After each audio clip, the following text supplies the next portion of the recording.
Binigyang diin ni 3rd District Board Member Jomar Cerebo ang kahalagahan ng bagong pasilidad ng Cotabato Electric Cooperative bilang susi sa pag-angat ng ekonomiya at pagpasok ng mga bagong mamumuhunan sa tulunan. Sa kanyang mensahe, ipinahayag ni Cerebo na ang maayos na kuryente at tubig ay ang basic requirement na hinahanap ng mga investor bago sila maglagak ng kapital. Bilang chairman ng Committee on Finance, ibinahagi rin niya na ang probinsya ng Cotabato ay naglaan ng 1.2 billion pesos o 34% ng kanilang 5.2 billion peso na budget para lamang sa development projects ngayong taon.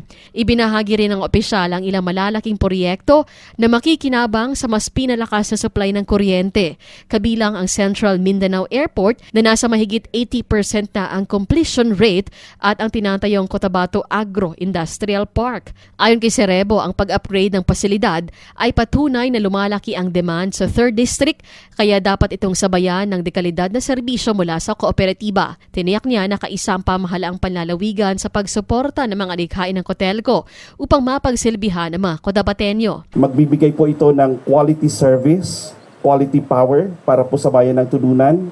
And aside from that, this also will spur economic activity. Sa panig naman ni Tulunan Mayor Eli Roy Villasor, inihayag ng alkalde na marami ng investor sa sektor ng agrikultura, rice mills at construction na mga nagnanais mamuhunan sa bayan, ngunit madalas na nagiging hadlang ang problema sa kuryente. Ini nagapakita sa development kay ang isa ka development sa aton lugar among ginaunagid ang electricity. Inaasahan na ang bagong substation ay magbibigay daan sa mas maraming trabaho at masiglang komersyo para sa mga mamamayan ng Tulunan at karatig na bayan.